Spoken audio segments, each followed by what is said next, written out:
Olá, seja bem-vinda, seja bem-vindo. Ela é pedagoga, bacharela em Direito, pós-graduada em Direito Público e policial de carreira desde 1990. Depois de 11 anos no Colégio da Polícia Militar do Lobato, aqui em Salvador, ela chegou ao posto de tenente-coronel e, mais recentemente, assumiu um desafio inédito: comandar o policiamento, aliás, o batalhão de policiamento escolar, que é responsável por garantir segurança e mediação de conflitos dentro e no entorno das escolas, além de trabalhar temas como bullying, cyberbullying e violência contra crianças e adolescentes. É com muita honra que a gente recebe a tenente-coronel Cláudia Amara, segunda mulher a ocupar o comando de um batalhão na história da Polícia Militar da Bahia. Um prazer recebê-la. Seja bem-vinda. Olá, Jefferson. Prazer é todo meu estar aqui, né, para nós compartilharmos e trocarmos algumas ideias e vivermos esse momento aqui agora. Muito obrigada mesmo. Prazer todo nosso. A senhora, segunda mulher a comandar um batalhão na história da PM baiana.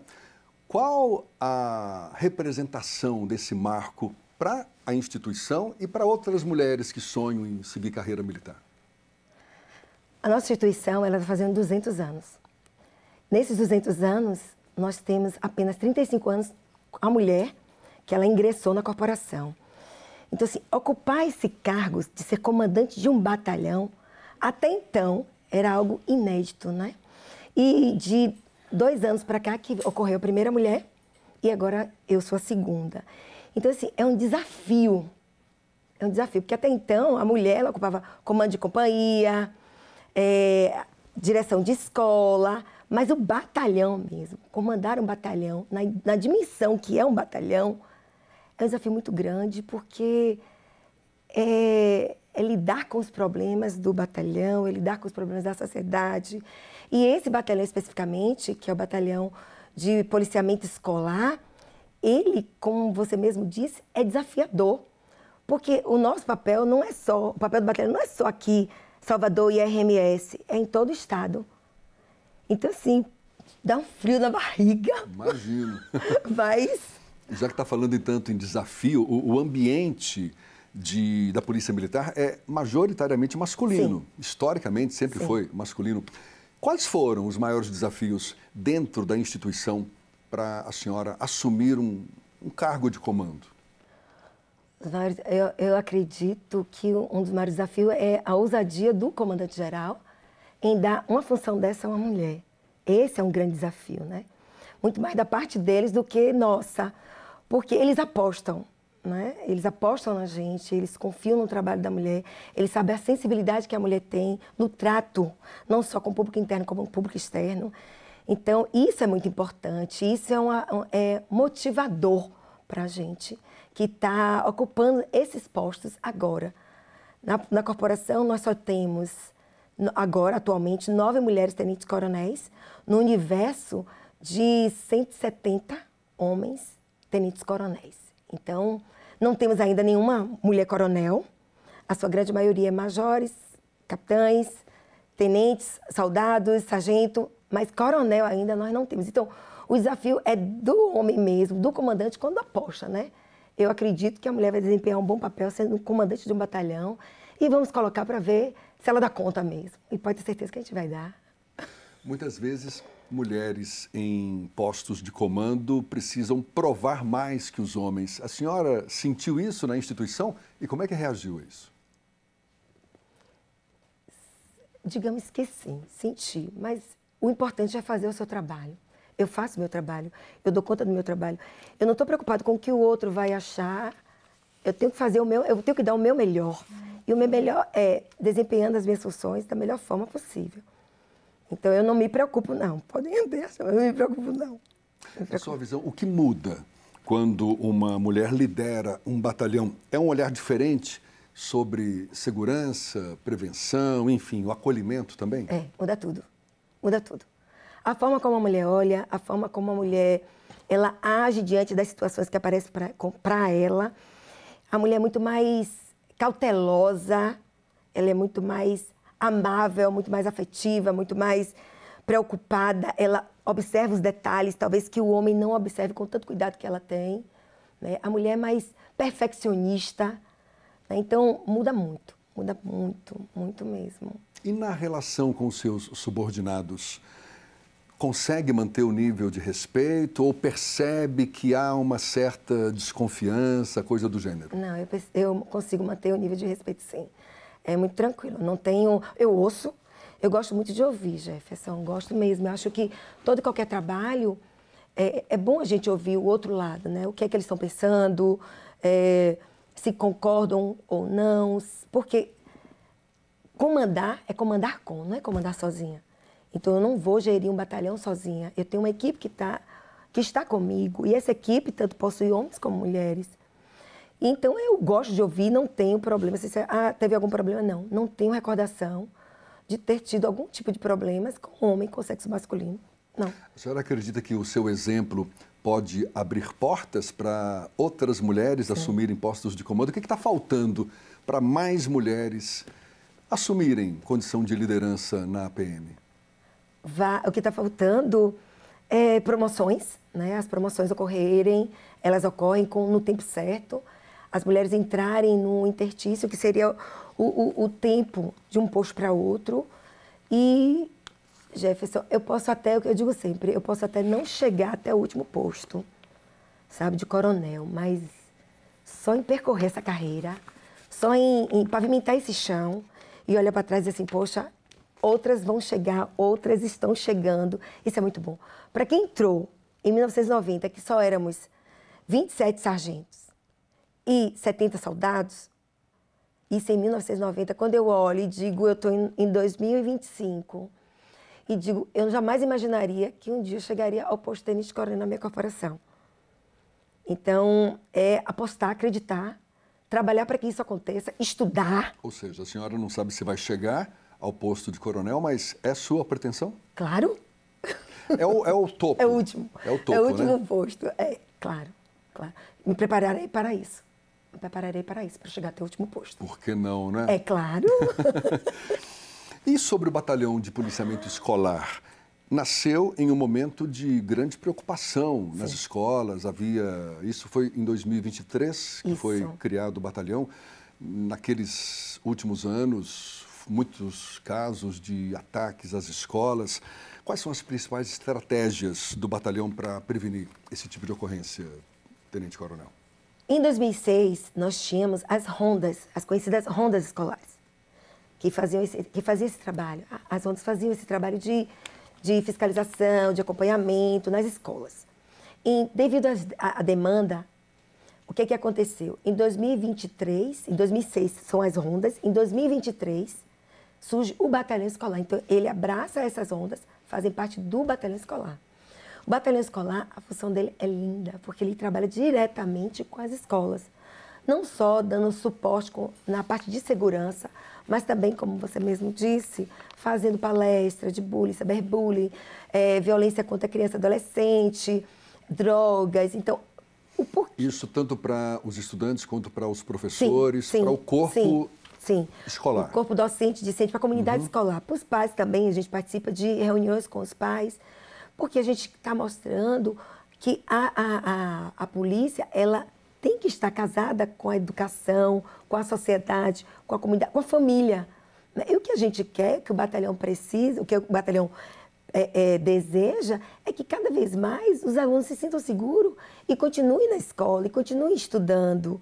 Então, isso é o grande desejo. Por isso que nosso trabalho não só é interno, como também externo, para assegurar, para dar essa segurança aos alunos para irem à escola e permanecerem na escola. Tem como mensurar o resultado desse trabalho todo nesses últimos 2 anos?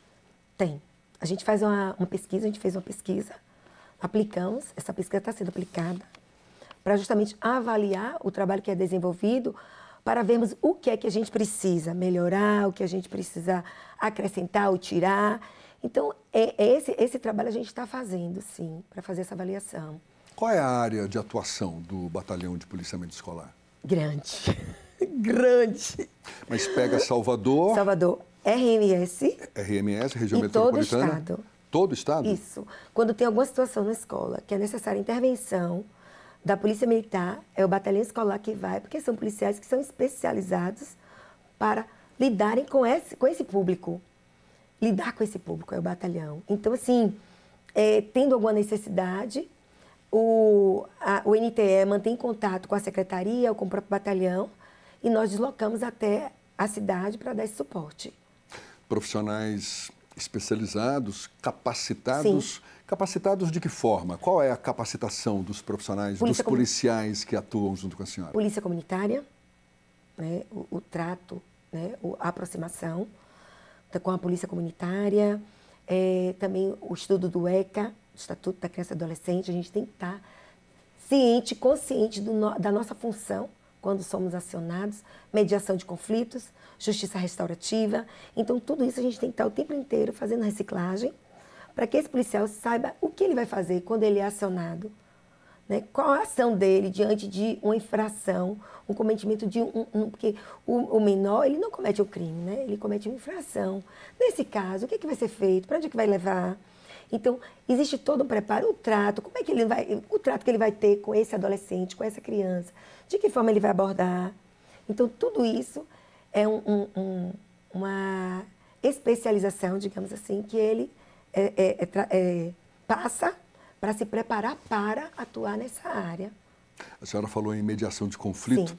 Muitos desses conflitos começam em casa, sim, no ambiente doméstico. Sim. Como que essa atuação toda de vocês trabalha junto com as famílias, com as comunidades, para que esses conflitos não extrapolem para o ambiente escolar? A escola, ela convida a família e convida o batalhão. Então, nesse momento, o batalhão vai dando a posição dele, os policiais, dando a posição dele, de que forma pode resolver aquela situação, se é caso de condução, precisa do acompanhamento do familiar, do diretor da escola, ou de alguém autorizado que tenha visto o fato acontecer. Então, essa participação efetiva do policial dentro da escola, né? A escola convida a família. Isso, e convida a polícia. Sim. Também para participar, sim, ali daquele encontro. Sim. Imaginando que a família resista a esse tipo de esforço para mediação e para resolver e tal, a polícia vai até a casa das pessoas ou não? Não. Normalmente, a gente, graças a Deus, nunca passou por uma situação dessa, não. Mas, normalmente, a escola convida e os pais têm ido, né? Porque, na maioria das vezes, a escola condiciona a presença do filho, a frequência do filho, a presença do pai. Então, só vai entrar na escola com o seu pai o responsável. Então, o pai não quer perder que o filho perca a aula. Então, ele termina comparecendo. Ele vai à escola, porque ele tem que acompanhar, ele vai acompanhar o filho. Que tipo de conflitos mais comuns vocês enfrentam? Agressão mesmo, né? Agressão verbal, agressão corporal. Na maioria das vezes, isso. É desafiador mesmo, não é? E essa juventude...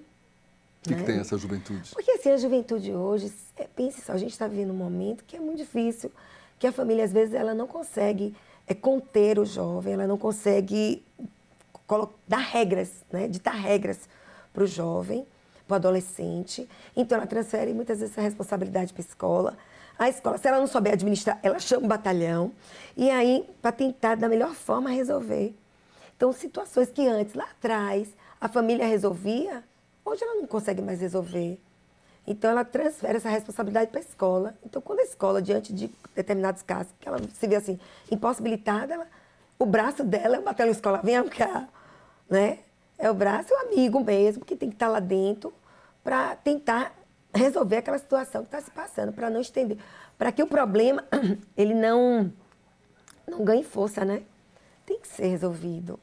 A gente citou no início da nossa conversa que temas como bullying, cyberbullying, violência contra crianças e adolescentes também estão no radar, sim, de vocês. Como é que, e muitas vezes, situações que deixam marcas invisíveis, mas profundas, sim, nos pequenos, enfim, nas crianças, nos adolescentes em geral. Qual é a abordagem que vocês oferecem quando o tema é esse, uma palestra em sala de aula sobre bullying ou cyberbullying, mas essa resposta a gente vai segurar, vai ficar para depois do intervalo. Tenente Coronel Cláudia Mara, nossa convidada, a gente volta já.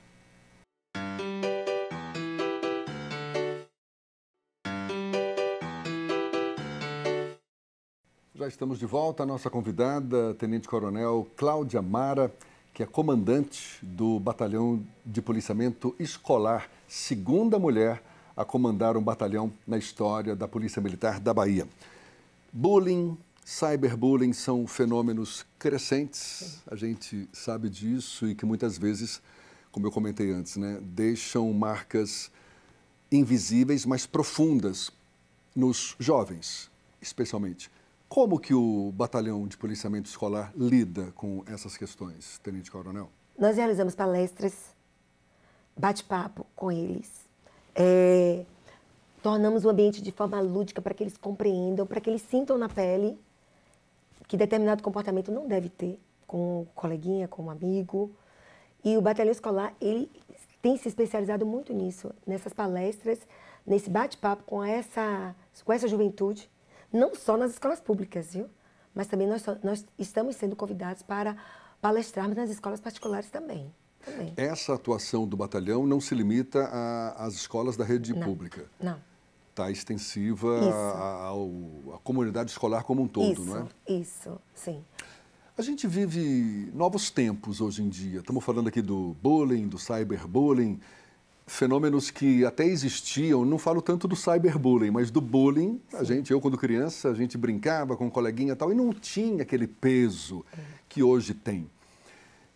A gente tem esse advento também das novas tecnologias, está todo mundo conectado, os jovens também, com uma demanda cada vez maior de acesso a essas novas tecnologias, o que cria também um problemaço para muitos pais, eu bem sei disso. Como é que vocês lidam com essa nova realidade? Porque eu fico imaginando, por mais que a atuação de vocês seja extensiva a toda a comunidade escolar, para comunidades mais carentes, onde tem lá a sua escola, mas atinge um público mais simples, enfim, que não tem tanto acesso a uma condição melhor de vida. Eu queria entender qual o tamanho do desafio para lidar com esse público que muitas vezes subverte a ordem achando que está agindo da forma correta, não? Jefferson, muitas vezes é mais fácil lidar com um público carente do que aquele que é da alta sociedade. Por quê? Porque o público carente está mais aberto às informações, tem mais empatia com o outro. E o público da classe alta, né? Eles acham que eles estão acima do bem e do mal, que eles podem tudo, né? Porque se os pais permitem tudo, eles eles não aceitam determinados limites. Já o público mais carente, não. Eles estão lutando para crescer, eles estão apostando nisso. Até porque não tem muito que oferecer no sentido de não ter recursos, né? O recurso que tem é a educação, que vai permitir ele a galgar posições melhores. É a escola mesmo do bairro, é a escola que está dando acesso a ele aos livros, ao laboratório, à sala de informática. Então, esse público é muito mais fácil a gente tocar no coração, e a gente toca no coração. Porque o que a gente quer é que eles tenham esperança e eles acreditem que só a educação transforma, não tem outro caminho. Quando a senhora fala que é mais difícil lidar com um público de uma classe social mais elevada, a senhora se refere tanto aos alunos quanto aos pais desses alunos? Sim. Porque nem sempre eles estão com o ouvido preparado para ouvir a verdade. Dá um exemplo para a gente. Um adolescente que foi vítima de bullying, quando a gente chama o pai, né, estudante de escolas boas particulares, quando a gente chama o pai, nem sempre o pai acredita que o filho foi capaz de fazer o que foi dito que o filho fez. Aí sai em defesa do filho. Isso. Sequer param para ouvir, não querem ouvir, acham que o filho sempre está certo, que ele é o dono da razão. Então, assim, eu acho que esse é um grande mal da humanidade, né? A gente precisa ouvir, a gente precisa entender que nem sempre aquele filho que a gente tem dentro de casa é aquele que está na escola, é aquele que se mostra na escola. Porque talvez dentro de casa ele tenha algumas limitações e ele não mostra quem ele realmente é. E na escola, né, que não tem as quatro paredes da casa, é um ambiente bem mais amplo, ele mostra realmente quem ele é.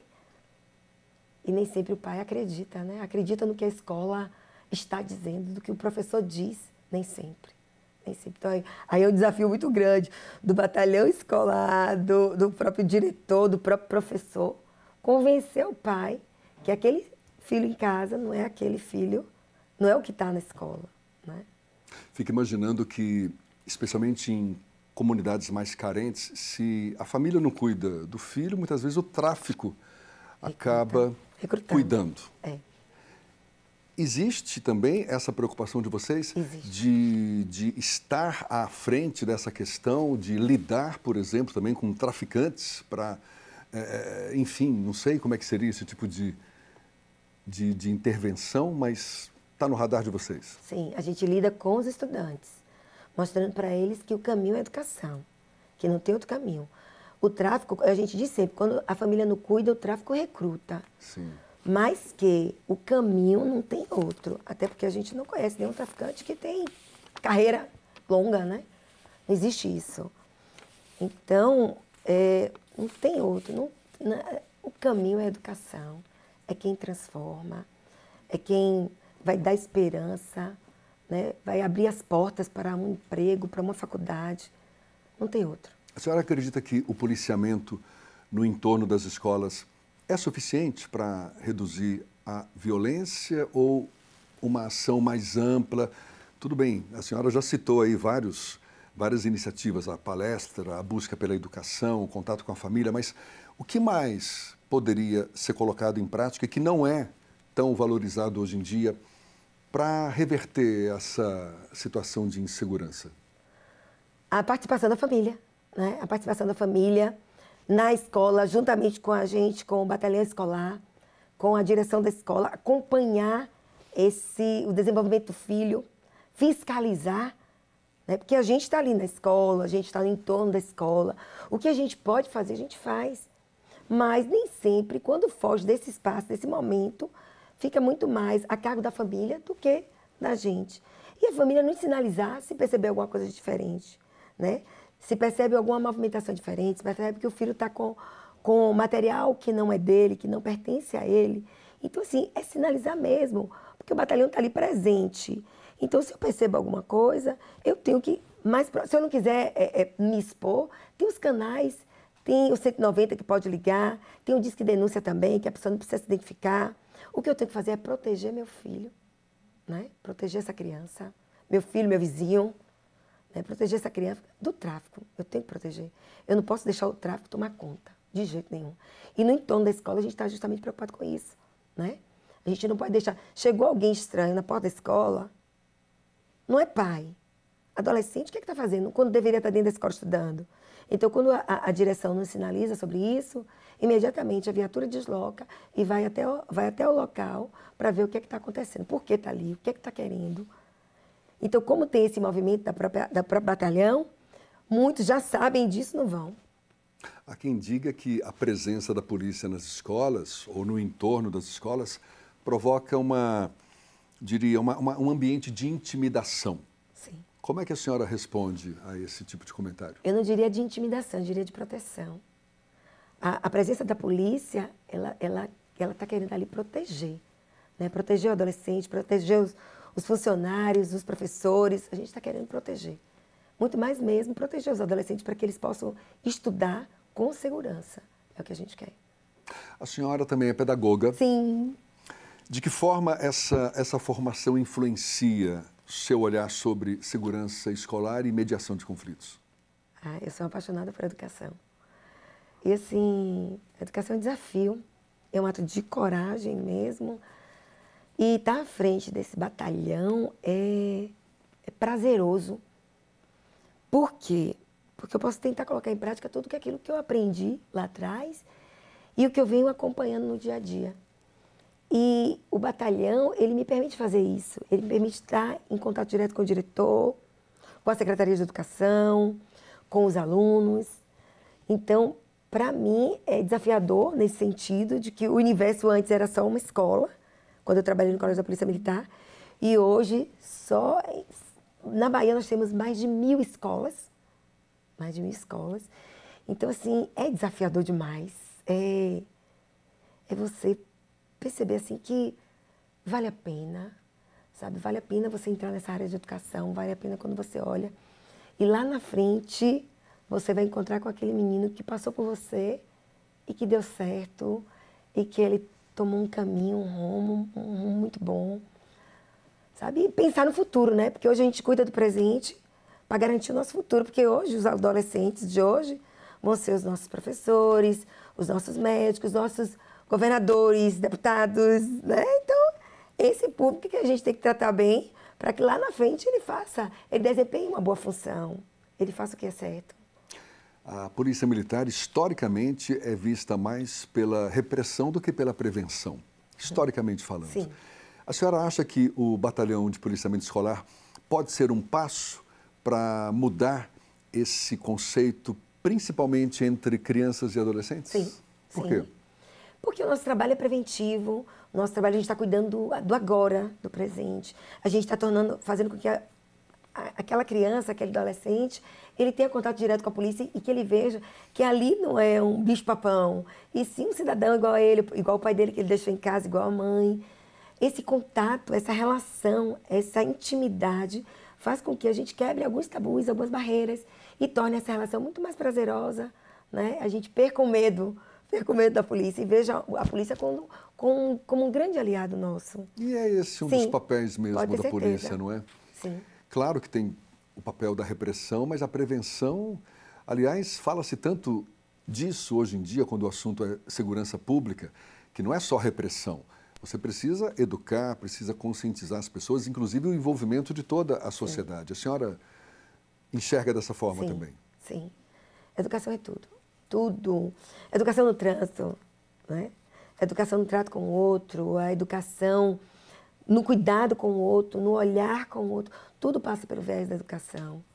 Hoje, eu digo assim, hoje foi o passado. Hoje o que estão aqui são frutos do passado. Então, os do futuro estão aqui agora. Então, esse público que a gente tem que motivar, incentivar, apostar, né? Acreditar. Porque se não tiver ninguém que acredite, quem é que vai acreditar? Se a família não acreditar. Né? Então, o papel do batalhão escolar é justamente esse. É estar ali presente, para dizer para o aluno, o adolescente, a criança, a polícia está aqui para te proteger. A polícia está aqui porque ela quer que lá na frente, até quando você se decidir ser um policial militar, a gente está aqui para te apoiar. Eu tive a oportunidade de entrar numa sala esses dias e perguntei, quem quer ser polícia? Era adolescente, terceiro ano. Alguns levantaram a mão, eu fiquei tão feliz. Olha que legal. Eu falei, poxa, que coisa boa, muito bom, porque é tão difícil a gente ouvir, né? Ele manifestar essa vontade de ser policial. Então, quando eu entrei, eu fiquei tão feliz. Eu falei, vou sair daqui hoje feliz, porque vocês querem ser policial. Então, bom demais, bom demais. Para a gente encerrar, Tenente Coronel, pensando no futuro, qual é o legado que a senhora gostaria de deixar à frente do Batalhão de Policiamento Escolar? O Batalhão de Policiamento Escolar está aqui para proteger, para garantir que o estudante ele continue os estudos dele, né? Que ele não tenha receio nem medo de ir para a escola, que ele frequente, que ele vá até o final, que ele invista nele, né? Que ele acredite nele, porque nós, como policiais militares que estamos ali, estamos apostando nele, porque senão de nada valeria o nosso trabalho ali. Então, quando a gente está ali desempenhando esse papel do batalhão, a gente está acreditando que dali sairão o nosso futuro, né? Quem vai cuidar da gente, quem vai nos assessorar, quem vai nos assistir. Então, que eles não desistam, que eles frequentem a escola e que qualquer situação que envolva ele, que coloque ele em risco, que ele informe o batalhão, que ele informe aqueles policiais que estão ali, que caso não tenham Tem medo, ligue para o 190, ligue para o Disque Denúncia, mas não deixe de denunciar, sabe? Porque o batalhão escolar, ele existe justamente porque existe em escola. Então, nosso papel é justamente esse, proteger e cuidar dos nossos alunos. Tenente Coronel Cláudia Amara, muito obrigado. Eu que agradeço. Sucesso na sua luta e conte sempre com a gente. Muito obrigado. Muito obrigada mesmo, também.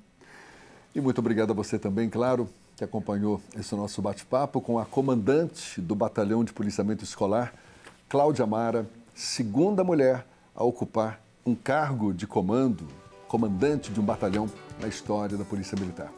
Um abraço, até uma próxima. Tchau, tchau.